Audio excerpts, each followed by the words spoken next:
Tadi saudara ahli sudah menjelaskan terkait dengan luka tembak masuk 7, luka tembak keluar 6 dan 1 bersarang peluru.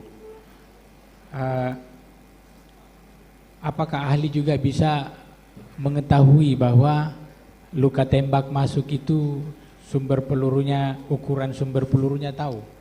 Kalau itu bukan kewenangan Bukan dari kewenangan kami. ahli ya.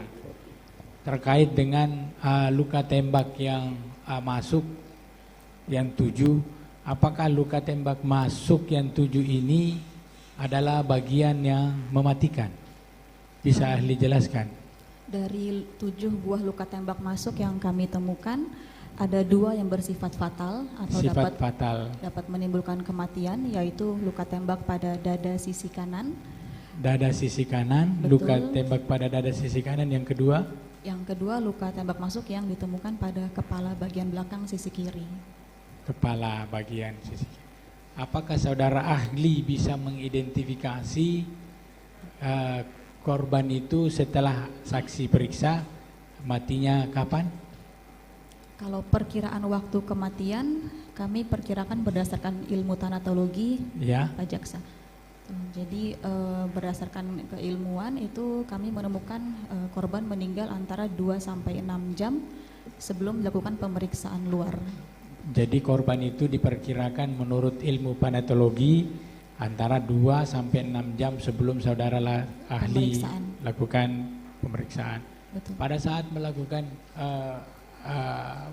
pemeriksaan, apakah dilakukan bedah juga?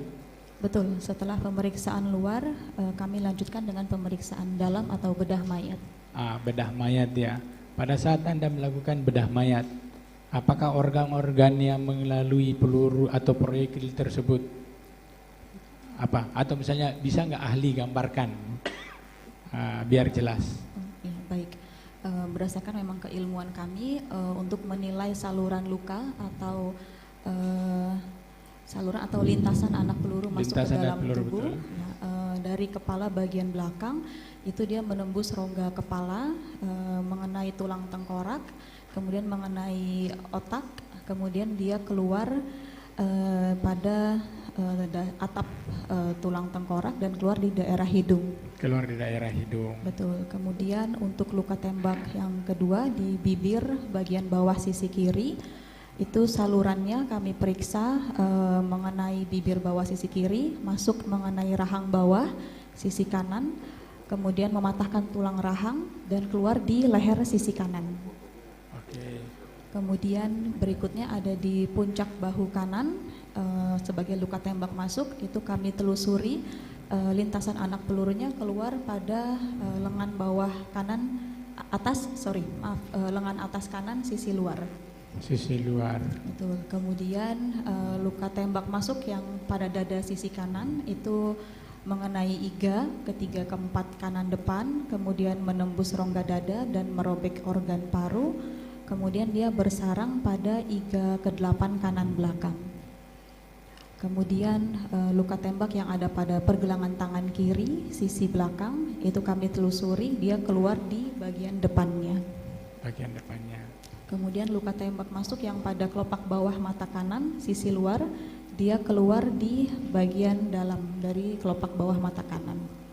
Kemudian yang terakhir luka tembak masuk pada jari manis tangan kiri, masuk dari sisi dalam keluar pada sisi keluar.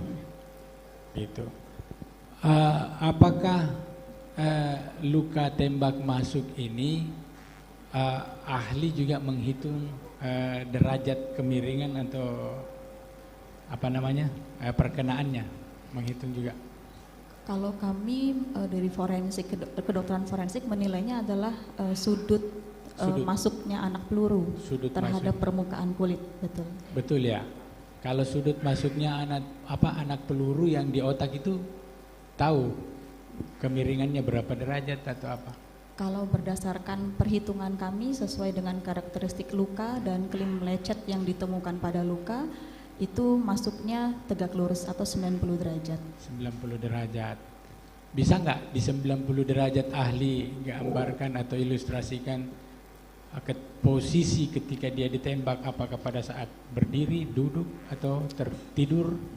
Kalau posisi kami tidak bisa. Tidak sampai ke situ. Tapi hanya bisa menjelaskan bahwa perkenaan tembakan itu dari alurnya itu kelihatan 90 derajat betul, gitu ya. Yang di kulit, betul. Yang di kulit itu ya.